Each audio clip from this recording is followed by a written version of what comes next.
Blue ocean strategic advisers के आशीष महेश्वरी। आशीष, afternoon, स्वागत है आपका। हफ्ते का पहला कारोबारी दिन जहां पर हमने देखा कि लो से अच्छी खासी रिकवरी होती हुई और बाजार लगभग अपनी ऊंचाई के आसपास कारोबार कर रहा है। इस रिकवरी को आप कैसे देखते हैं? सत्र का अंत जो है आप किस ओर बाजार में होता हुआ आप देख रहे हैं आशीष?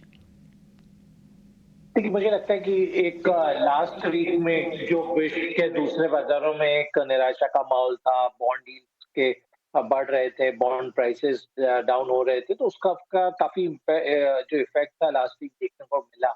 और अब थोड़ा-सा बिल्कुल वहाँ से रिबाउंड देखने को मिल रहा है, क्योंकि रीज़न ये है कि जो भारतीय बाज़ार है, उसमें लेकर कोई बहुत ज़्यादा ऐसे चिंताएँ नहीं। जो फूड इन्फ्लेशन और ये सारी जो बातें थी, जिसके कारण से लग रहा था कि शायद ब्याज दरें कम नहीं होंगी और इंस्टीट्यूशनल इन्वेस्टर्स की तरफ से उम्मीद था कि बहुत सेलिंग आएगा, पर कहीं कोई बहुत ज़्यादा सेलिंग यदि आप आंकड़े देखें तो देखने को नहीं मिल रही है। तो मुझे लगता है कि जो आज रिवर्सल हुआ है इस वीक की शुरुआत में, ये ट्रेंड अभी जारी रहेगा, क्योंकि हमने शुरू के 20 दिन में कोई बाज़ारों में बहुत ज़्यादा अपसाइड देखा नहीं है और काफ़ी सेलिंग ही देखा है, तो थोड़ा-सा बाज़ार यहाँ से रिकवर होने की बिल्कुल चेष्टा करेगा। तो मेरी इस लेवल पे स्टॉक्स में बाइंग करने की सलाह है। निफ्टी, बैंक निफ्टी दोनों मेरी बाइंग रडार में। बिल्कुल। लेकिन इसके अलावा आशीष, क्या बाजार फिलहाल दिशाहीन भी है? रिकवरी तो हमें दिखाई दे रही है क्योंकि मेजर कोई नेगेटिव ट्रिगर नहीं है। इसके अलावा क्या बाजार किसी अहम ट्रिगर और दिशा की भी तलाश में है? देखिए, रिजल्ट सीज़न अभी ओवर हुआ है, तो दूसरा तो कोई बड़ा ट्रिगर बाज़ारों में नज़र नहीं आता कि कोई बड़े ट्रिगर्स आएँगे, क्योंकि कोई ब्याज दरों पे कुछ नहीं होने वाला है, या आरबीआई की तरफ से कोई इमीडिएट कोई पॉलिसी को लेकर चेंजेस नहीं। और मुझे लगता है कि जो सरकार है, जैसे उन्होंने लास्ट वीक में ईवी बसेस रिलेटेड अनाउंसमेंट किया।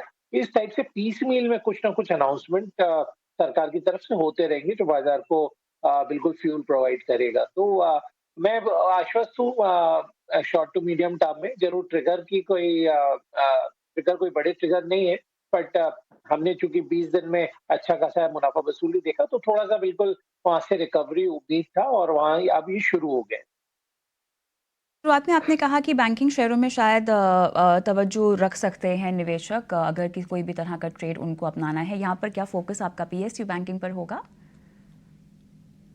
मेरा मिक्स ट्रेंड रहेगा, और मेरा मानना है कि यहाँ पे जो थोड़े-सा फ्रंट लाइन स्टॉक्स की बजाय जो मिड मीडियम सेक्टर बैंक्स हैं, वहाँ पे नज़र रखना चाहिए। तो जैसे हम लोग अपने क्लाइंट्स को रिकमेंड कर रहे हैं, जम्मू एंड कश्मीर बैंक, मेरा मानना है इस स्टॉक ने कोई बहुत बड़ी रैली में पार्टिसिपेट नहीं किया, और अब पार्टिसिपेशन शुरू हुआ है। ऐसे ही बैंक ऑफ महाराष्ट्र जैसा बैंक है पीएसयू में, और इसके अलावा उज्जीवन स्मॉल फाइनेंस, उज्जीवन और इसके अलावा इक्विटास स्मॉल फाइनेंस बैंक को भी हम अपने क्लाइंट्स को एक्यूमुलेट करने की सलाह दे रहे हैं।